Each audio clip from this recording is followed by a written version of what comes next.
دا په جلال آباد ښار کې د باغ امیر شهید سیمه ده، کوم چې دلته د جلال آباد ښار له مختلفو برخو څخه په نشه یي توکو روږدي کسان راټولیږي. دلته یو شمېر خلک د تفریح لپاره هم راځي، ځکه دغه ځای پخوا د تفریح لپاره ډېر مناسب ګڼل کېده، خو اوس دغلته په نشه یي توکو روږدو کسانو په داسې یو حالت بدل کړی دی چې هیڅوک زړه نه ښه کوي دلته د تفریح لپاره راشي.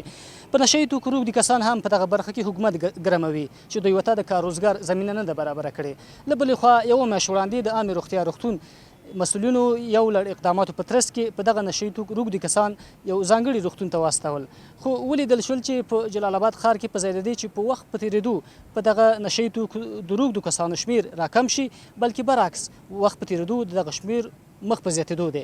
جلال آباد ښاریان هم دغه حالت ډېر اندېښمن کړي دي. دوی له دولت غواړي تر څو په دغه برخه کې جدي اقدامات وشي، د نشه یي توکو قاچاقبر دې ونیول شي او په دغه برخه کې دې ځانګړي اقدامات سرته ورسول شي. د ننګرهار په مرکز جلال آباد کې ورځ تر بلې په نشه یي توکو د روږدو کسانو شمېر مخ په زیاتېدو دی. د ښار زیاتره تفریح ځایونه اوس د روږدو کسانو اصلي ځایونه ګرځېدلي. له بلې خوا د ښار چټلتیا هم په نشه یي توکو روږدو کسانو ته ښه زمینه برابره کړې چې خپل نشه یي توکي پکې وکاروي. جلال آباد ښاریان شکایت کوي که دولت په نشه یي توکو د اخته کسانو د مخنیوي په برخه کې لاس په کار نشي، ښایي شمېرې د وخت په تېرېدو له دې هم زیات شي. خلک وایي که دولت د نشه یي توکو د اصلي سرچینو مخه ونه نیسي، د ټولنې زیات ځوانان به په نشه یي توکو اخته شي. دوی له دولت غوښتنه کوي تر څو په هیواد کې د بېروزګارۍ د له منځه وړلو لپاره بنسټیز کارونه ترسره کړي. د خلکو په خبره ډېری په نشه یي توکو اخته کسان د کار د نشتون له امله نشې کولو ته مخه کوي. اصلي سرچینې دې باید بندې شي، اصلي مواد مخدر هغه ځای کې د ډپ ورته اوس دغه کم کوکنارو شول، ټول همدغه دولتي چارواکي هم دوی ورسره لاین کې دي. د دولت نه دا غواړو چې دا نشه یي توکي بند کړي، دا پین بند کړي او د خلکو ته کار روزګار پیدا کړي. حکومت باید دغه چا مخه ونیسي، څوک چې دوی ته دا مواد دلته راوړي، څوک چې دوی ته دا زمینه دلته برابروي. په نشه یي توکو اخته کسان وایي پوډر او نور نشه یي توکي پرې د ښار په منځ کې پلورل کېدل، خو چا یې مخنیوی نه کوه. دوی دا هم وایي زیاتره نشه یي توکي ورته د ننګرهار د لرې پرتو ولسوالیو څخه راوړل کېدل. پوډر ما درته ویل که هر څوک خپل مارکو ته ځي ځان ته راوړي دلته وښې. دا عمل دا مې چپیا راډکې یو کس نه راواغسته چې څوک هم په راواوړي او چې 10 کالې پرېږدي که نه بیا به هم په دې باندې خوله لګوي.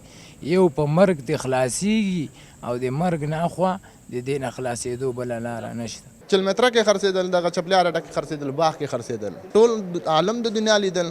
که څه هم په ننګرهار کې په نشه یي توکو روږدو ته د درملنې لپاره 150 بستریز روغتون جوړ شوی چې پکې روږدي کسان د 15 ورځو لپاره تداوي کیږي. کوم کسان چې دلته د تداوي لاندې دي وایي د وخت په تېرېدو په ځان کې د بدلون احساس کوي.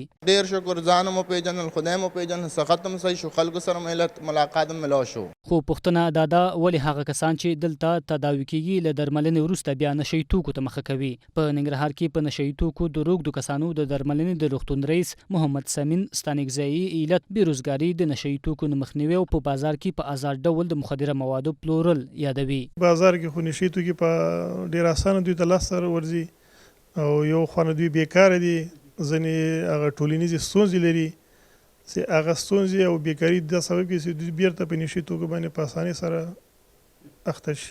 له نشه یي توکو سره د مبارزې وزارت د شمیرو له مخې 2 میلیونه کسان په نشه یي توکو روږدي دي چې تر 250 زره ډېرې ښځې او ماشومان دي. د یاد وزارت د معلوماتو له مخې دا مهال په افغانستان کې د نشه یي توکو کلنی ارزښت 80 میلیارډ ډالرو ته رسیږي چې له دغه پیسو یوازې 4 میلیارډ ډالر کورنیو کاروباریانو ته او پاتې نورې د نړیوالې مافیا جیبونو ته ځي.